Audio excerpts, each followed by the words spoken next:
Guys, Election Day has come and gone. And Adam, this was something we had predicted. We had predicted this over a month ago, but we did, in fact, get shot down over in California. The story is not that California sports betting was rejected by voters. The story is how it was rejected, because we saw polling all along that said, wow, this is only polling at about 25, 26% approval, and thought, wow, that's low. But hey, it's polling. It has a margin of error. Maybe it ends up at a third. No. It turns out that the error was all the way down. Prop 27, which would have legalized online sports betting in California, received a grand total of 17% support. Guys, I worked in politics for quite a long time, and the idea of being able to rally 83% of people around anything, you could say puppies are good, and the cat lobby would be out there at 25% being able to get that much vote against you. That's just how soundly this was defeated, and it raises a whole host of questions that I know we're going to talk about whether California will ever have online sports betting. Yeah, Dustin, we are looking here. I mean, listen, $200 million spent well, I guess, if you ask the tribes. I mean, they would probably look at it and say, hey, money well spent. When this is all said and done, we got what we wanted. Probably not even going to have to deal with this for another 2 or 3 years anyway, for, trying to have to come back in with a bunch of money to shoot down something yet again. So I imagine they are probably doing a couple of victory laps over all this. Yeah, absolutely. Tribes get what they want. This is the fundamental understanding, like when people are seeing the sports betting propositions shot down. This is what the tribes don't want. This, they don't care. They want the status quo. That is totally fine with them, and they got that. Yes, absolutely money well spent to defeat both of them. They didn't even care about the other ones, Prop 26, which they sponsored. It would have been nice, but their whole end game was just to have the status quo. I think on the other side, it's embarrassing now. We've been kind of talking about this for a while, but this is an embarrassing waste of money and an embarrassing lobbying effort by the sports books. And I mean, it is hindsight, but I think the three of us have been saying this was maybe not the right way to go about it. And like Adam says, how do you take an issue like legalizing sports betting, which is not really that controversial or negative in like just the court of public opinion? We've seen polls from major polling outlets. So just legalization of sports betting is popular. Like, it's not like 80% on the other way, but it's not like people are sitting here voting against sports betting generally. So what, like, to run a campaign where you get defeated this badly, and we also know they didn't really make it about sports betting, which is just a huge tactical flaw at this point. When we look back, is that you made it about funding homelessness, which sounds like a great issue, but instead of, people just didn't know that, hey, we're legalizing sports betting. That would have gotten us a much better starting point. And I'm not sure it would have gotten us all the way to winning, to having the proposition passed to have online sports betting, but it was a much better starting point. So what I keep coming back to is, they spent all this money, did all this, and like it's damaged. Now, like, I just don't even know what's next. I don't know how we're getting to online sports betting in California with the animosity that's been engendered between the tribes and the sports books. They're like, legislature next year. No, that's not going to happen. Ballot measure in 2024. How is that going to work? You just got clocked, and you can come back and say it's sports betting, but you're just gonna run into the same issues. You don't have tribal buy-in. None of this is getting fixed in the next 2 years. So, for people said, oh yeah, this is just a step along the way. I feel like it's a step backwards along the way, and I just don't know what's next. Yeah, Adam, we talked about this, but I mean, if people, skipped a podcast here and there, I think one of the things we can bring up is just, we were all really and truly kind of taken aback as to how they framed this as far as why we needed to go this way. And look, we talked about it. Is homelessness a thing that needs to be tackled in California? Absolutely. But if you don't live in the metropolitan area of San Diego or of LA or of San Francisco, right?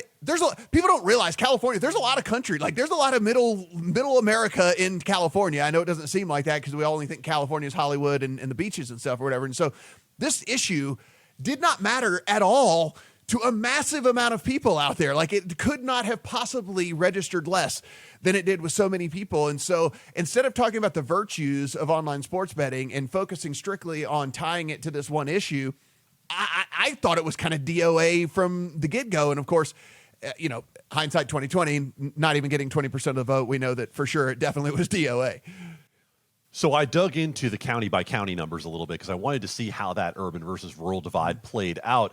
And it's exactly as you would expect. The measure received more support in urban areas, whereas in some rural counties it got 12 to 13%, which of course is even more abysmal. But it's not like it garnered that much support in the urban areas either. So let's not forget Prop 26, which would have legalized betting in person at tribal casinos and also allowed the tribes to have roulette and dice games in their casinos, got 30%.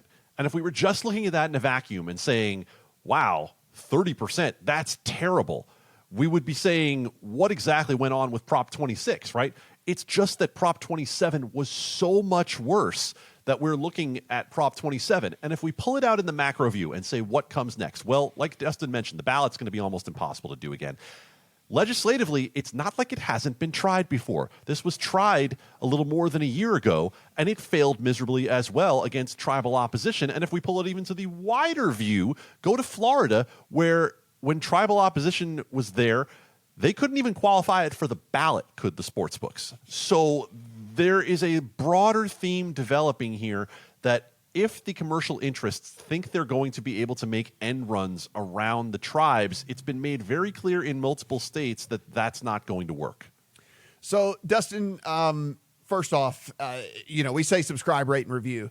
If you are only listening to the audio version of this, and if you do want to go over to the YouTube version of this, I suggest highly, at least for this episode, you go in there as Dustin Gouker is sporting a Houston Astros hat as they soundly defeat his Philadelphia Phillies in the World Series, a lost bet to his significant other, so it's worth the subscription over on the YouTube side of things as it is. But Dustin, look, as we look at this, if you're one of the big players out there in all of this, if you're DraftKings, if you're FanDuel, if you're MGM, if you're anything like that, like at this point, right, you're focusing all your efforts on Texas, all your efforts on maybe getting something done in Florida and all that. Like, I can't imagine you're coming in and wanting to dump tens of millions, if not hundreds of millions, into California anytime soon because of what we've basically seen here. And as you mentioned, I mean, if anything, this is going to get even more ferocious opposition from the tribes, considering how this went down this first time. So I don't even know if we're going to get support really from the big guys out there because it's probably just lighting money on fire. Yeah, I mean, what the path forward is, you take your tail between your legs and you go talk to the tribes and figure how this gets done, because you've basically lost, and part of it is yes, they can still tell the story. Oh, we have California in the future. I guess it's an interesting story because then you don't have to rely on current revenue from California. You're like, oh, California someday in the future. Great. But if you really actually want to get into California, you have to go to the tribes and say, how do you want to do this and how do we make this happen? Because it's pretty clear at this point that it's not going to happen without them, and that price has gone up. Whatever right. You're going to go, you've now basically exhausted your options. What are you going to go give them so that you can go get, what kind of rev split? Are you just basically being a pass-through so that they own the terms of engagement? And again, we could have told you this. I don't run a lobbying firm, but anybody could have said, hey, Dustin, what do you think about California? I was like, go talk to the tribes and get them on board before you do anything else. And that didn't happen. And, that's the part that's so, like, people who got paid a lot of money to run this effort and thought this was a good idea. And it was obviously just a ridiculously bad idea from the get-go, especially, again, with seeing the results, you can say, yes, this was an awful idea. So I don't know. But that's what you have to do. You have to go and say, what does this take to get, what do you want? and give it to them, I think, at this point. If you really want California sports betting in the next, 1, 2, 3 years. Longer tail and you just want to wait, maybe you can get something through but it's still, I think you really want in California, you have to sell it. You have to sell the tribe something more than what you sell them anything, which is, we've given them nothing so far to operate in California. So we'll see. Adam, to put a bow on this, not lost in all of this is that the short-sightedness, really, though, of the tribes in all of this. I mean, we've talked about this in Nevada with some of the old school people that run stuff here in Nevada. But I mean, the notion that someone is going to not choose to go play in your casino if they decide to put a $5 parlay on their phone is just, listen, the two things are not mutually exclusive. I mean, there's no way, listen, I gamble, you everyone, like, I've never said, oh, I'm going to make this $10 bet on my phone, or I'm going to put on my pants and get in my car and physically drive down to a casino and go and game in person. Like it's not monopolizing people going into the casinos and things like that. So again, not lost in all of this is the fact that this line of thinking is still antiquated and doesn't make a ton of sense. I'll push back with this much. It's not about sports betting for them. It's about online casino. And it always has been about online casino. And that truly would cannibalize who goes into their properties. And that's what they're really worried about. Victor Rocha said as much at the National Indian Gaming Association this year, that the real concern is not about sports betting. It's about opening a door to online casino, which we know from many other markets in the U.S. is really what is going to be profitable for DraftKings, FanDuel, et cetera, who are offering iCasino in other places. And that's the one that they're really worried about. So if we were specifically talking about sports betting cannibalizing, Matt, I agree entirely that, that's not the case.